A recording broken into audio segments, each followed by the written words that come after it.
Bueno, reanudamos las jornadas de metapolítica con el estómago lleno, con un poco de espirituoso zurdo para hacer la digestión.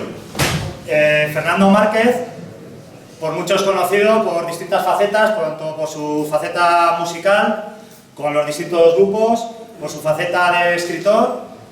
Tiene escritos varios libros que me imagino que la mayoría conocéis. Y hoy nos va a hablar de Junger, que bueno, fue uno de los grandes conocedores españoles de esta figura de la filosofía. Pero sobre todo contamos con Fernando Márquez, igual que hemos dicho antes con Enrique, porque es una persona que, aparte de estar tremendamente formada, va muy bien con el espíritu transversal de Oca. Una persona libre, una persona que es muy leal con sus amigos, pero que es libre en su pensamiento y no tiene ningún tapujo en decir lo que verdaderamente siente y lo que verdaderamente piensa. Y eso en los días que corren es de agradecer. Sin más, pues comentar que su revista El Corazón del Bosque, que bueno, tiene algunos números editados, los venderemos en las mesas de ediciones Fides por si estuviera interesado, y que también hemos contado con él para la revista de Oca del Emboscado, que también tiene un artículo. Sin más, pues doy paso a Fernando Márquez. Muchas gracias.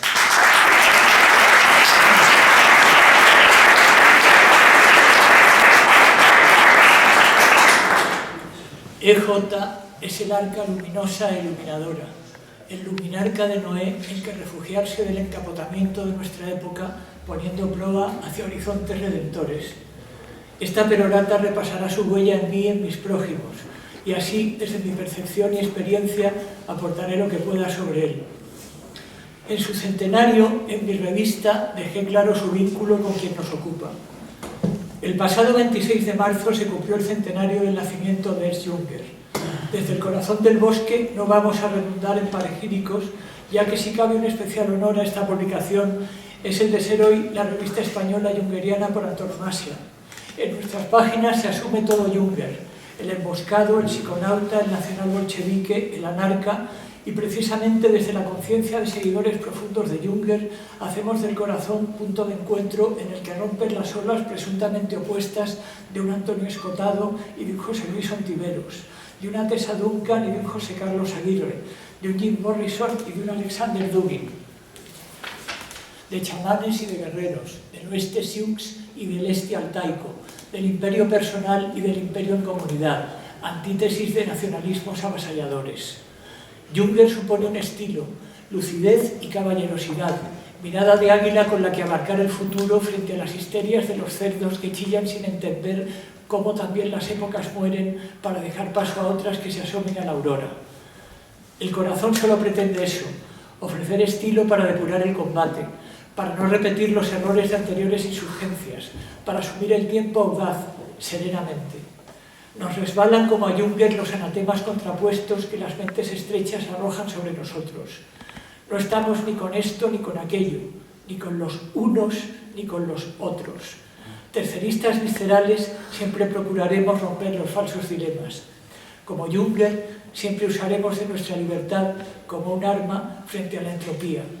Y cuidadito, porque la libertad bien entendida es el arma de más grueso calibre. En diversos editoriales también dejé testimonio de tales vínculos. El tipo humano al que se dirige esta publicación guarda en sí al lobo Lucifer y a la pantera Lilith.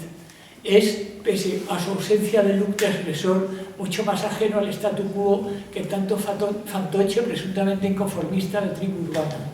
Su disidencia es ante todo metafísica, incluso aunque él mismo no sepa que lo es. Su angustia ante lo imperante es demasiado grande para expresarse como algo a exhibir. De ahí que se vierta en diarios íntimos, en confidencias a unos pocos, en algún escrito, artículo, canción, poema, lanzado ocasionalmente a la luz pública. Tampoco muy pública, ya que las obras de los lobos y panteras nada tienen que ver con los superventas. En una cierta magia en el aura exterior que solamente puede detectarse con los infrarrojos del alma. De pronto, en determinada coyuntura, estos hombres y mujeres inactuales, invisibles para la mayoría, comienzan a tomar forma, mientras empalidecen como xerocopias de xerocopias los hasta entonces en candelero. Son los herejes y brujas que viven en paralelo a la corriente oficial de realidad y que cuando esta realidad se resquebraja adquieren peso y carisma incluso entre los espíritus poco sensibles. Entonces, los resortes esotéricos se hacen públicos, los duendes nocturnos ven la luz del día, los anarcas y emboscados lideran el orden alternativo. Lo importante no es la búsqueda por la búsqueda, sino el hallazgo como acicate para nuevas y superiores búsquedas. No será el último hombre quien ría al último.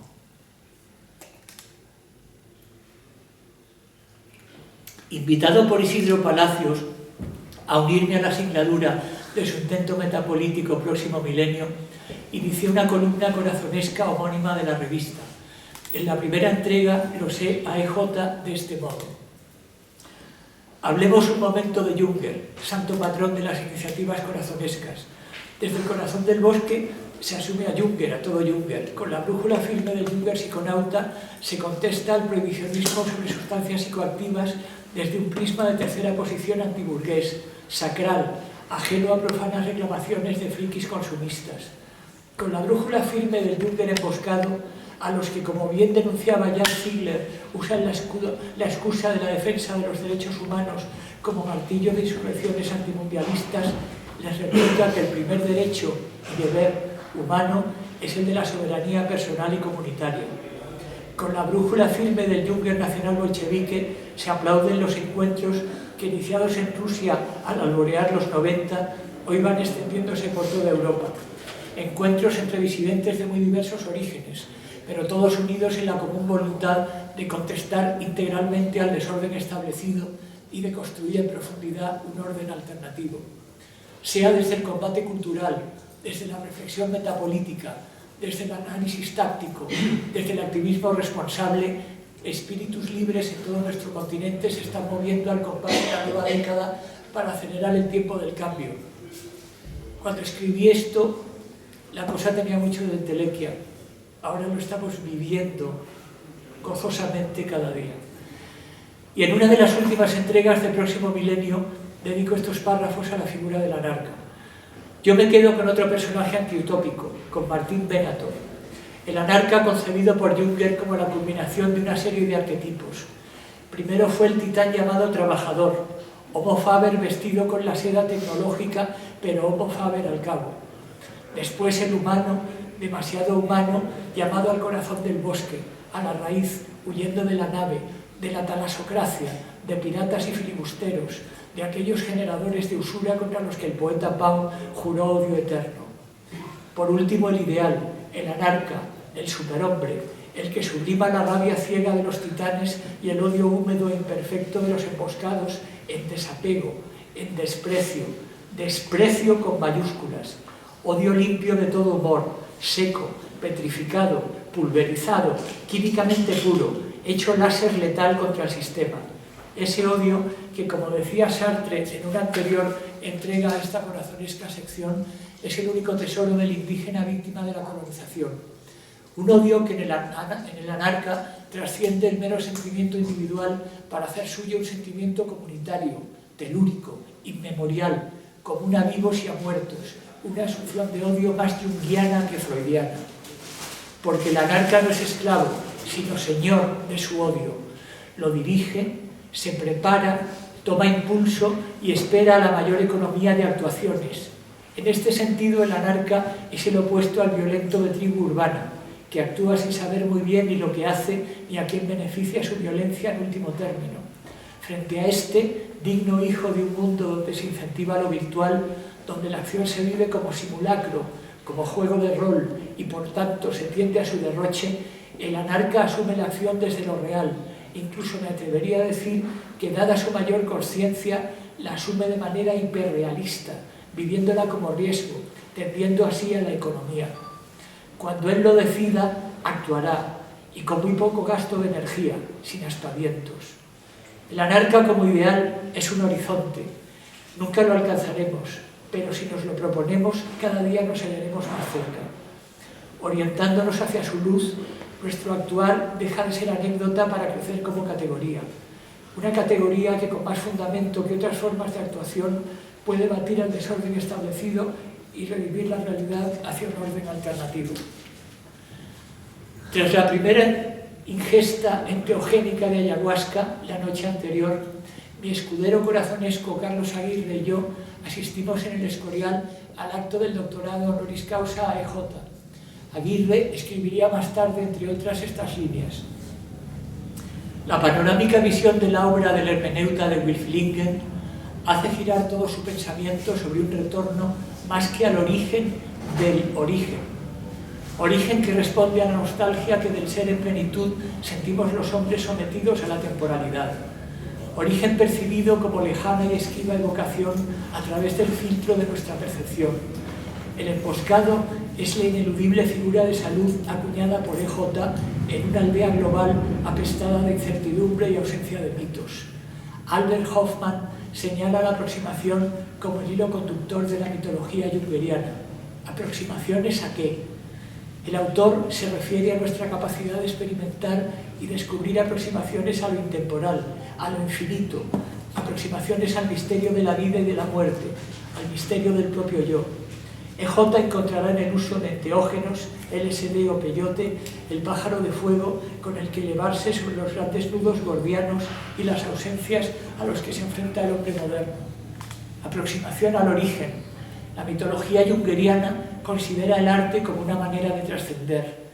EJ reconoce al arte un carácter hermético que refleja un embés de ser puro, más allá de la mera percepción, del cual el éxtasis poético sería un eco, un atisbo. Los mitos integran al hombre, a la comunidad en su entorno, le reconcilian con su ser íntimo y el mundo exterior. Arte y mito, tan íntimamente ligados, configuran un cauce de aproximación que da vida a un entorno que sin ese encantamiento se torna hosco, áspero, hostil. Es este el sentido que para Junger tiene la aproximación y en especial la del éxtasis enteogénico. Estos psicotrópicos, Aldous Huxley desaconsejó el uso del término drogas para denominarlas a fin de que no cayeran en la puritana e interesada incriminación que de dicho término se hace, proporcionan estados donde el yo se diluye en un entorno que se torna vivo y palpitante. Los sentidos se solapan en un todo armonioso y estético. La mirada a la naturaleza, tampoco uno mismo, vuelve a ser la misma, y la aproximación a un origen religante se hace perceptible con una rotundidad que al tiempo estremece y encanta.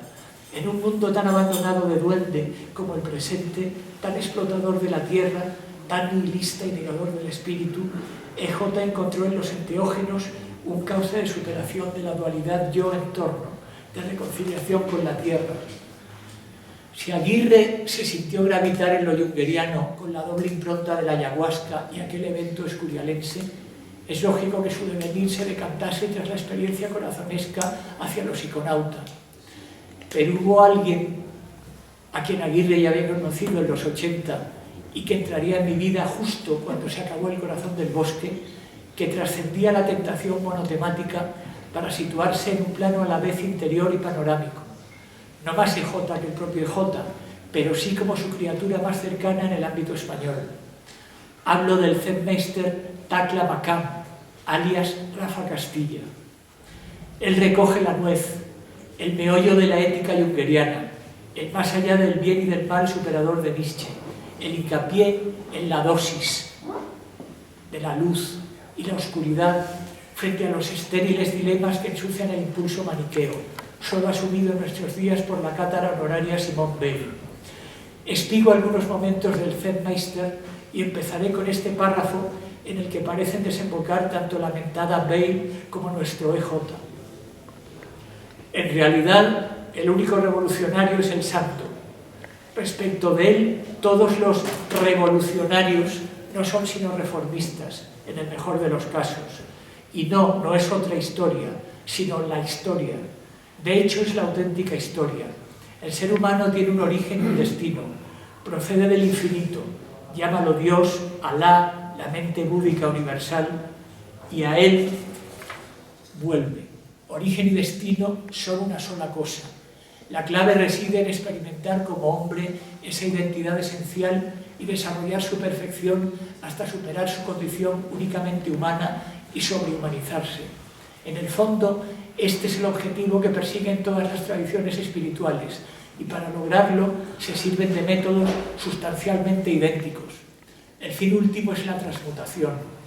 El santo ha realizado esa verdad, ha hecho efectivamente la revolución, la más difícil, la más grande, la verdadera, aquella desde la cual deberían surgir y desarrollarse todas las demás, religiosas, ideológicas, culturales, políticas, económicas. La revolución comienza, evoluciona y finaliza en el interior del hombre y después irradia hacia el exterior. No hay pues otra opción, o revolución o estafa reformista. El santo conoce en esencia personas, cosas, situaciones y circunstancias. Experimenta la identidad de todo. Su motivación será pura, su acción desinteresada, su alcance largo. A continuación, recordaré íntegra su entrada a Shadowliner, tercera transmutación. Solo el hombre evolucionado es realmente revolucionario, porque solo él es capaz de actuar desde lo más profundo de su naturaleza, desde su esencialidad generativa. Ese actuar revolucionariamente en el mundo es uno de los frutos de la gran revolución, la consistente en realizar la experiencia transformadora interior que el hombre está llamado a lograr. Cuando este hombre total ejerza de tal, lo hará revolucionariamente y no solamente en lo concerniente a los fines, sino también en lo referido a los medios. El hombre ordinario, no transformado, no se nutre de aquella esencia, de aquella autenticidad, sino de una racionalidad elemental forzada a actuar en el mundo según esquemas mentales condicionantes.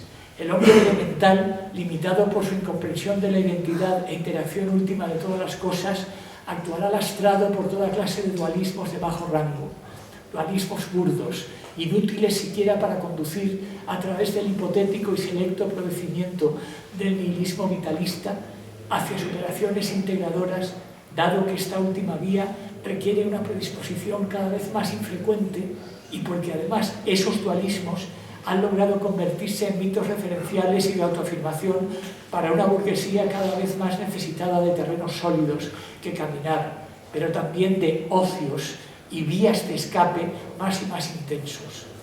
Moralismos gruesos, contradictorios e insostenibles por hombres de pulido refinado son hoy enarbolados con rufianesca suficiencia y debidamente divulgados por los habituales creadores de opinión pública.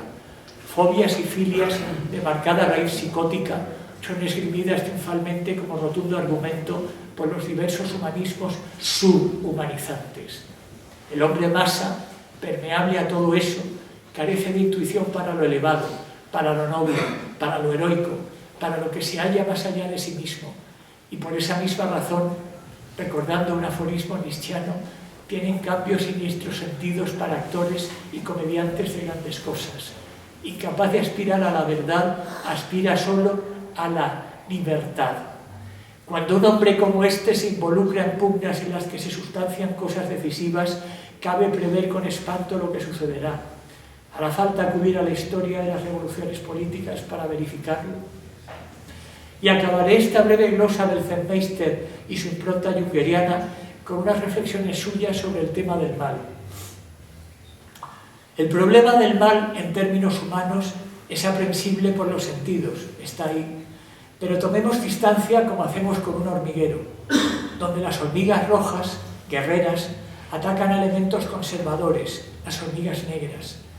Yo ahí no veo nada de mal, o bien veo un instinto que lleva a que, por ejemplo, la naturaleza pueda necesitar en cierto momento los elementos burgués y comercial para ciertas cosas y cuando estos elementos abusan demasiado, se los cargan. Vistos desde esta perspectiva, lo que consideramos bien o mal no sería más que un efecto natural que nosotros moralizamos.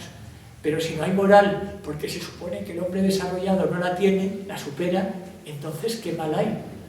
La moral es la característica de un hombre limitado, sobre todo como se entiende hoy en día. El problema del hombre de hoy es que moralmente es de bajo rango. Contribuyen a ello religiones, ideologías, intereses económicos arbitrarios. Las religiones son cristalizaciones falsas de cuestiones que son auténticas. Las religiones necesitan marcar el bien y el mal. Sin embargo, hay otras religiones que tienden a la sobrehumanización, no entienden de bien y mal. Pero el cristianismo sí, porque es un monoteísmo. Pero entre los cristianos había grupos que negaban esa moral cristiana, que consideraban a Jesús un hombre trascendente.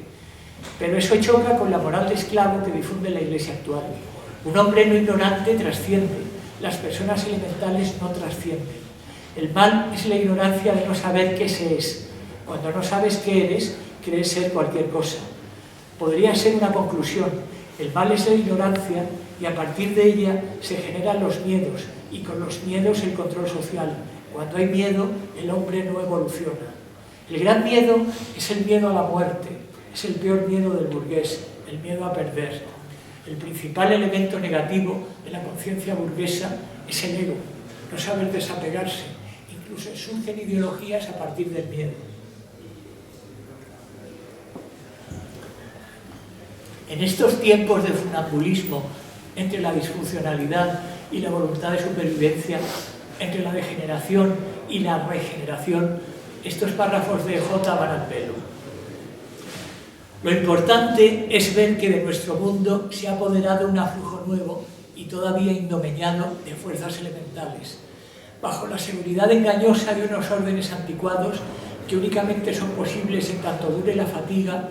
Tales fuerzas hállanse demasiado próximas y son demasiado destructivas como para que ninguna mirada, ni siquiera la más tosca, pueda dejar de verlas. La forma propia de esas fuerzas es la anarquía. En los años de la así llamada paz, la anarquía resquebraja volcánicamente en focos ardientes la superficie. Quien aquí siga creyendo que con los órdenes de viejo estilo es posible dominar ese proceso, pertenece a la raza de los vencidos, una raza que está condenada a la aniquilación. Lo que de aquí resulta es, antes por el contrario, la necesidad de unos órdenes nuevos en los que esté incluido lo extraordinario, de unos órdenes no calculados sobre la base de la exclusión de lo peligroso, sino engendrados por unos nuevos desposorios de la vida con el peligro. E.J. Dixit.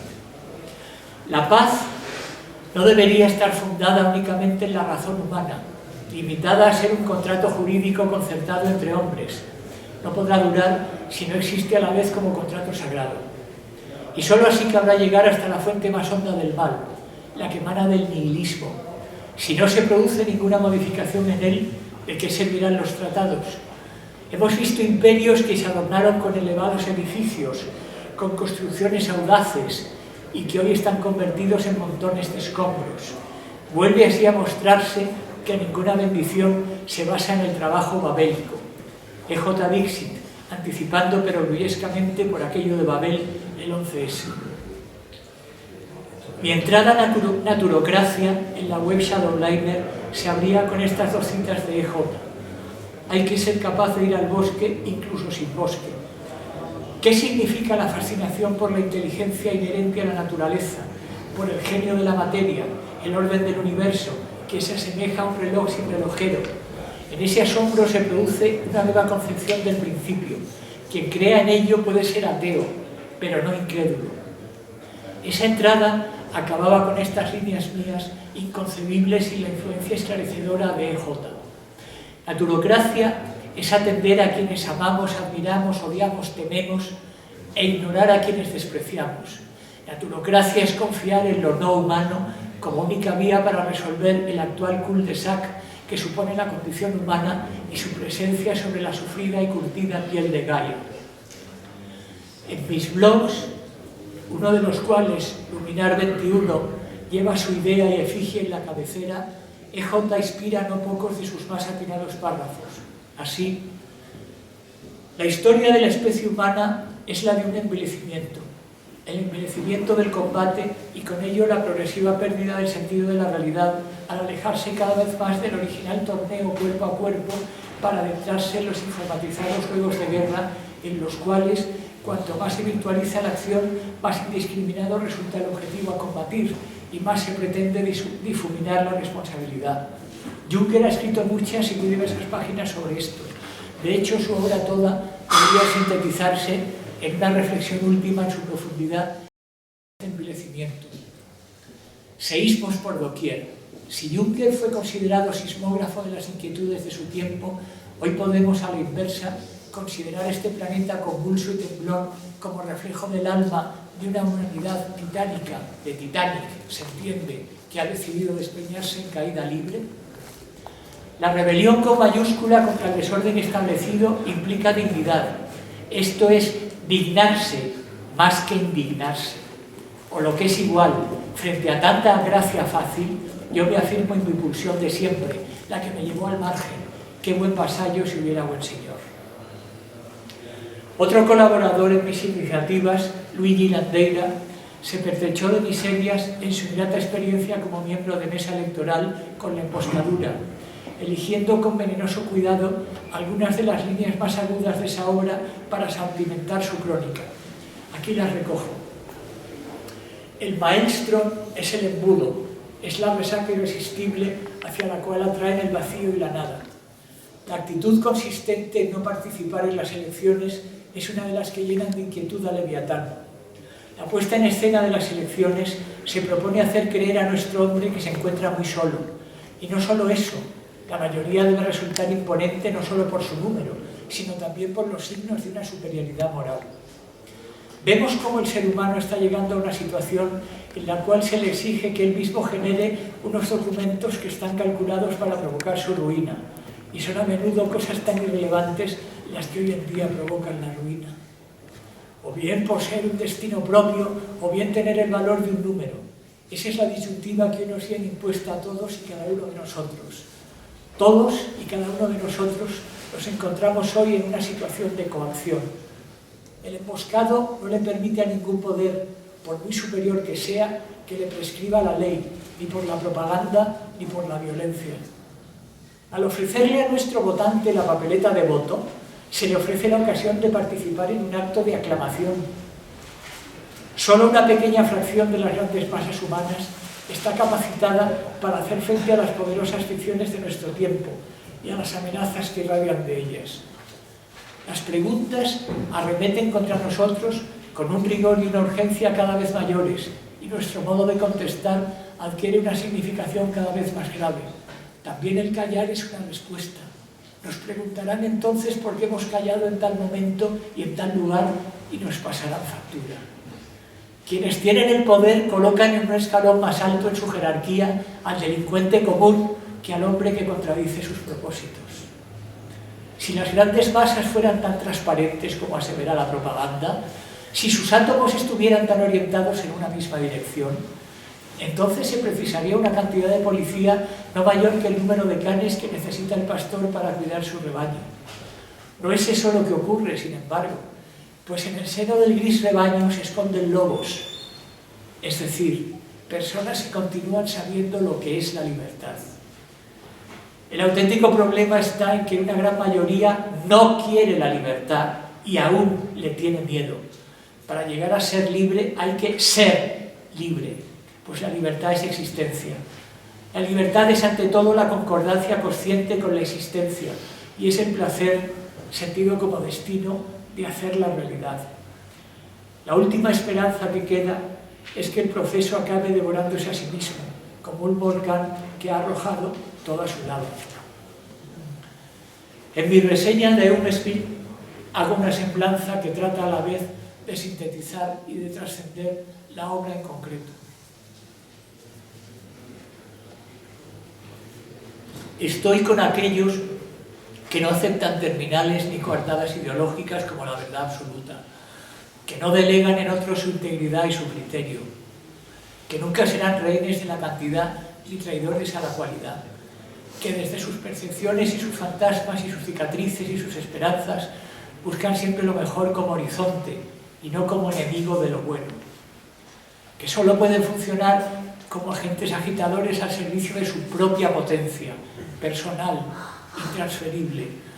Estoy con personas que percibo íntegras por muy contradictoria que sea la suma de sus mensajes, porque en el fondo hay un consenso impremeditado, ajeno a su voluntad y solo marcado a fuego por el destino, el consenso de la integridad, de la intención de ir al meollo de los problemas, sin ceder a presiones, a males menores, a opciones útiles. Estoy con quienes saben enseñorearse de la oportunidad sin esclavizarse al oportunismo. Estoy con los que no convierten el agradecimiento en cadena perpetua. En todo caso, gesto puntual, agilidad casuística que no desnaturalice su visión de las cosas. Jünger gusta de estudiar los insectos, la caza sutil, como él la llama, y estudia a las gentes como si fueran insectos. ¿Esto es culpa de Jünger? Glacial, distante, insolidario, así lo califican sus enemigos, o de las gentes. Jünger mira el mundo con ojos de águila y su mirada abarca paisajes inmensos, cósmicos. Su amplitud de perspectiva le lleva a ser más historiador que político, más filósofo que activista. Abajo los insectos reptan en 1000 mundos diminutos, pendientes exclusivamente de su propia actividad ciega, carentes de toda conciencia universal, absolutizando la parcialidad, regodeándose en el atomismo y obrando armónicamente en tanto que insectos. Lo terrible es cuando las gentes se vuelven insectos. A Jünger le duele ver a sus prójimos como una marabunta más que como una comunidad de personas libres. Pero es demasiado viejo, luciferinamente viejo, esto es, demasiado sabio para utopizar. Ha visto el rostro monstruoso de todas las utopías y cómo al final la última palabra la acaban teniendo los profetas malditos, incómodos, los antiutopistas. Zamyatin, Huxley, Orwell. Él no puede hablar a las masas, ello es imposible. A las masas solamente se las enardece para luego domarlas, sino a las personas, una por una, a través de páginas íntimas y serenas de diarios, de ensayos breves, de novelas metafísicas, sin dogmatizar, sin pontificar, poniendo el dedo en la llaga con la suave ironía de una águila milenaria demasiado indómita para figurar en los blasones. Jünger es el ciudadano alemán soñado por Lassalle para su truncada revolución nacional, aristócrata y campesino, jamás burgués. Dice las verdades para quienes quieran entenderlas. No pretende seducir, le repugna la demagogia. Prefiere el gran drama de la naturaleza a los melodramas de la civilización, esa jaula dorada que empequeñece a los seres humanos. Estudiar y reflexionar sobre el gran libro de la historia a perder el tiempo con panfletos a la page. Los panfletos solo ganan con la pátina del tiempo y cuanto más rechazados fueron. La chispa del genio se halla precisamente en ese rechazo. Jünger es un caballero y cree en el honor, en la moral personal, en el amor como conspiración de dos contra el mundo. Su amplísima visión le permite reconocer el profundo, inalienable valor de la libertad. En su larga experiencia ha aprendido a desconfiar de quienes contaminan honor, moral y amor con falsas generalidades, con banderías. Un poco de atención a la fisonomía. Jünger posee una belleza inmarchitable, natural, de animal, de árbol, de roca. Una belleza agreste, opuesta en lo absoluto a la artificiosidad decadente que hoy tanto se estila. Una belleza que se acerca a la construcción con duro hieratismo medieval y no con blanda putrefacción helenística. Una belleza en la que el carácter imprime su sello a la carne y no a la inversa. Pero atención, Jünger es todo Jünger. Los neoliberales snobs que se sienten cómodos con su arquetipo último de la narca se enteran tan poco de qué va la vaina como los totalitarios que pretenden reducir a nuestro hombre a sus primeros ensayos, el trabajador, la movilización total. Tal vez la posición más justa para un profano que desee iniciarse en ese autor sería partir de su ensayo más equilibrado, tanto cronológica como temáticamente, la emboscadura, y desde ahí, atendiendo a sus rasgos biográficos, acercarse al Jünger más beligerante de los 20 y primeros 30 y al último Jünger, más escéptico y amigo de soledades. Entre medias, eslabones precisos y preciosos, sobre los acantilados de mármol, abejas de cristal, Heliópolis. Al final, el anarca ha de entenderse como la suma de toda una vida, como implicado en el contexto de un continuum, no disociado como una traición al pasado, una conversión o un pendulazo. Jünger es demasiado implacable en su coherencia para conversiones o pendulazos. Recordemos que entre las acotaciones al trabajador y su Eumeswil no pasa demasiado margen de tiempo. El Jünger anciano dialoga con su juventud sin acritudes, sin repudios. enriqueciendo el brío inicial con el tesoro acumulado de su experiencia. Por ello, todo intento por parte de neoliberales o de totalitarios, de hormigas humanas de toda laya, de reducir a Junger a su minúscula esfera, está condenado de antemano al fracaso, porque con Junger se vuela alto. Hoy día solo puede vivir quien ya no crea en un happy end, quien haya renunciado a él a sabiendas. No existe un siglo feliz, pero sí existe el instante de la dicha y existe la libertad del momento. E.J. Dixit. Acabaré con este fragmento de diálogo de Eumesville. Mi querido amigo, ¿dónde ha estado usted tanto tiempo sin verle? He sobrevivido.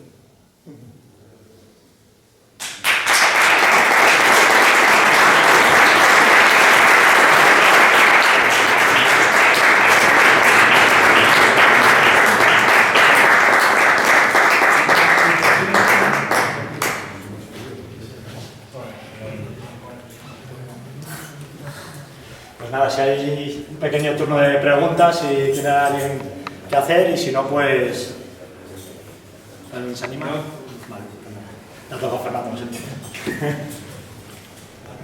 No, yo simplemente te quería hacer una pregunta sobre Escotado.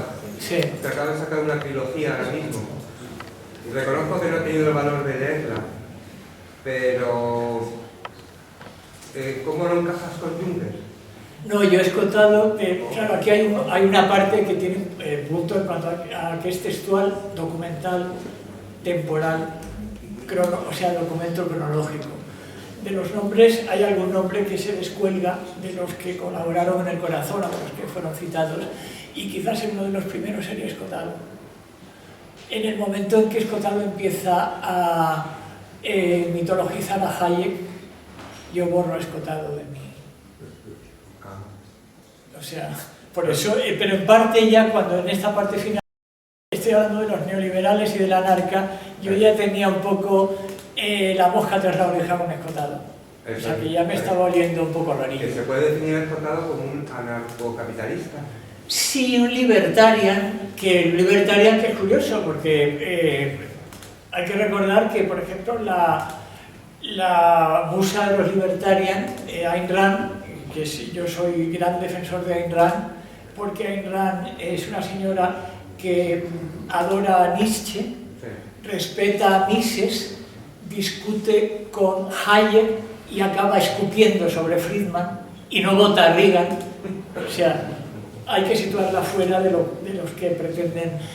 Y entonces Ayn Rand, hay que recordar, en los 60, cuando empiezan los libertarians, decía que eran unos hippies hediondos y que olían mal y que se lavasen lo primero. Entonces el mundo en el que se mueve Escotado, pues supongo que Ayn Rand pues, le daría un palote mayúsculo. Y el tema del prohibicionismo, yo fui, la única experiencia como candidato electoral fue en la lista antiprohibicionista del 89, organizada por el Partido Radicale, y me enteré más tarde, la había pagado Berlusconi. O sea, me sentí absolutamente sodomizado por todas partes, o sea, estas cosas de... pero también en el mundillo nacional me he sentido estafado 1000 veces, pero digamos que mi experiencia como candidato fue épica. Y entonces, yo ahora mismo, esa visión, por ejemplo, yo sigo con mucha empatía y con mucho gusto a don Rodrigo el filipino, que no es precisamente antiprohibicionista. Y supongo que si hay algún antiprohibicionista aquí, se va a cada vez teniendo en cuenta las prácticas drásticas de don Rodrigo. Pero creo que quizás a veces... don Rodrigo, además, que es de la comunidad hispana, el único que es ante todo asiático, sí, no hispánico, sí. Porque ahora mismo ser hispánico se está viendo en el subcontinente, es casi un signo de vergüenza más que de honor. Entonces lo bueno de don Rodrigo es que ante todo es filipino, desde Rizal nadie era tan filipino como don Rodrigo, y actúa como un asiático, como actuarían en China o actuarían en el mundo del lado, y por eso yo... Y Escotado, ya digo, no, se me cayó hace tiempo, como bellota madura. Gracias. Una preguntita. Usted ha hecho, don Fernando, ha dicho una frase, o yo estoy solo, o ha dicho la cátara honoraria Simone Weil. Cátara y chiquita honoraria. Simone Weil, judía. Sí. Cátara... más ortodoxamente para quien haya leído en profundidad Simone Weil, porque estaba obsesionada además, de hecho, por eso no llegó a ingresar en la iglesia, porque no perdonó jamás la muerte de los cátaros, la cruzada contra los albigenses. Y chiita, porque quien se haya leído Echar Raíces y compare, sobre todo de la izquierda inicial de la Revolución Islámica, por ejemplo, Ali Shariati, y lea bastantes párrafos de Echar Raíces, que es un programa político, el que tiró de Gaulle porque decía que estaba loca, es profundamente iraní, en el mejor sentido de la palabra iraní. Y por eso Simone Veil, que hoy es una especie de santa patrona, entre comillas, de las ONGs, está claro que una vez más la manipulan a fritada de cuerda, porque Simone Veil es de lo más incorrecto que ha parido madre. Pero está dentro del mundo actualmente de lo que es la progresía. No, Simone Veil, quien lea Simone Veil, empezando, recomiendo precisamente siempre un libro de la editorial Río Piedras, en donde se hace el ajuste de cuentas con Simone Veil y el tema judío, donde se saca precisamente a colación los perfiles más incorrectos de Simone Veil. Entonces, claro, es que hay que leer a Simone Veil sin pensar en qué buena era. Y precisamente ahí está o sea, yo odio las ONGs, creo que las guerrillas anteriores a las ONGs de los años 70 y 70 me parecen más respetables. Ahora ya no me parece respetable nada, porque ahora las ONGs que se pretenden retroconvertir en pseudo, bueno, ni siquiera porque es que no hay collons, nunca mejor dicho, para llegar a ser guerrilla. Porque se prueba, voy a derivar un momentito, pero entre los 1000 muertos del problema vasco y los 3 muertos del problema catalán, me parecen más honestos los muertos impersonales en cuanto a método del problema vasco, porque el otro es un modelo que tiene más que ver con una acción psicótica burguesa. O sea, el ponerle una bomba en la tripa a alguien y pegársela con celo, eso es de película de snuff movie, o en todo caso del Daesh, pero no de un proceso político insurgente violento. Por eso digo que quien habla de que los catalanes son mejores en su proceso porque no matan tanto, digo, es que a veces la calidad, o en este caso la anticalidad, puede pesar más que la cantidad.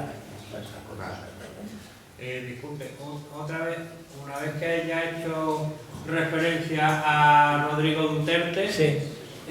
¿Rodrigo Duterte puede ser un hijo inconsciente de Emilio Aguinaldo? Es decir, de la independencia filipina, hispánica que no llegó a ser. Yo creo que don Rodrigo es directamente un paréntesis enorme que no ha habido en otros países de herencia hispánica, vamos a decirlo así.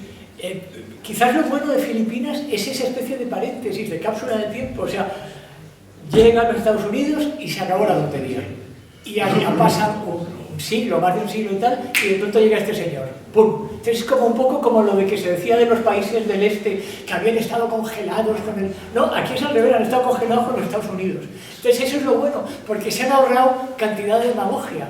Todas estas revoluciones fallidas, todas estas cosas de América Latina, donde prácticamente yo salvaría a Arbenz, Velasco Alvarado, João Goulart en Brasil y casi para de contar, y algún peronista de buena fe como ahora mismo tengo no me acuerdo del nombre, pero tengo alguno, he leído bastante de peronismo, pero es que en general todo es un cachondeo. Bueno. No sé. Ernesto Bueno. ¿Quién? Bueno, Alberto Bueno. No, me refiero a la época histórica potente, o sea, de sectores de la época de los 70. Sí. Es que no sé, Indurain, puede ser, Domingo Indurain.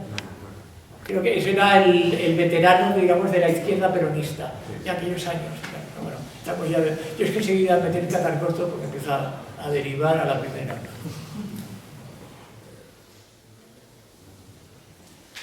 Pues nada. Sí, una pregunta más.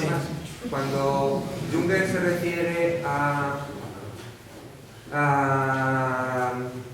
no soy aristócrata o soy agricultor, pero que no soy burgués, ¿se está refiriendo a las élites? No, es que claro, la antítesis de la élite es lo burgués. O sea, Pareto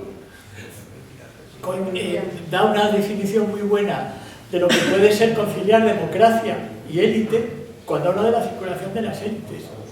O sea, Pareto, que era, por cierto, profundamente conservador y absolutamente imposible de ser asumido por un burgués, cuando hablo de circulación de las élites, yo creo que es el modelo de democracia. Ayn Rand eso lo llama meritocracia también, que es, claro, si la élite se queda ahí, se anquilosa y es un tronco. Pero claro, si fluye la élite, el que vale, vale y puede llegar ahí, claro, o la famosa frasecilla de cada hombre, todo hombre un rey o todo hombre puede ser presidente. Sí, pero te lo tienes que currar. O sea, yo, por ejemplo, en el momento en que yo empiezo a fantasear con la extinción de la especie humana, o al menos de la especie occidentalis, es cuando Zapatero llega al poder. Porque en ese momento se pone, o sea, podríamos hablar que si Aznar tenía un punto de mediocridad, pero por otra parte una persona muy concentrada en algo, que se le interrumpió en seco por el 11M, Felipe era superior a Aznar, pero era muy inferior a Suárez, por ejemplo, en cuanto a tener realmente una idea honesta, no corrupta, de desarrollar una democracia como un proceso de aventura, que quizás tuvo graves errores, pero no eran errores premeditados para provecho personal. Pero en el caso de Zapatero es directamente poner a un disfuncional, o sea, cuando inmediatamente se le identifica con Mr. Bean, es que al primero que se le ocurrió la idea yo le daría un Nobel, porque es que Mr. Bean es un idiota maligno. Se puede ser idiota y buena persona. Por ejemplo, Simone Weil, Lorena Simone Weil, siempre habla, defiende al tonto del pueblo como ejemplo de inocencia, pero es que Mr. Bean es un hijo puta, pero además un disfuncional. Pero es que eso era Zapatero.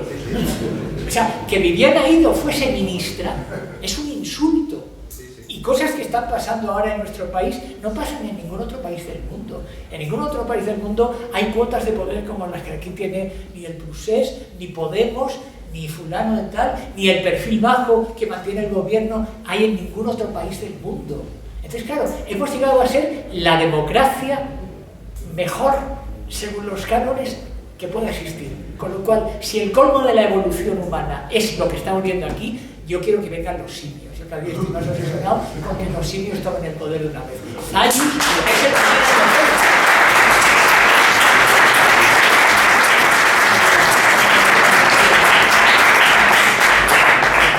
No, es que es eso, el planeta de los simios, la primera, la de Schaffner, es interesante recordar que Zayus anticipa a Jomeini. No entiendo. Zayus es el primer ayatollah. Sí. O sea, pensar en la figura política, lo que los cargos que de alguna manera ocupa Zayus es Jomeini. Y todavía no existía Jomeini, digamos, como figura candelero. Entonces, yo no sé, pero a quien se le ocurrió aquello en el planeta, que es una película irregular, pero a nivel guión, ahí hay mucho tomate. La primera, ¿no? Ya luego lo otro es una franquicia. Pero esto es fantasía total. Pero bueno, pues nada. Gracias, Me alegro que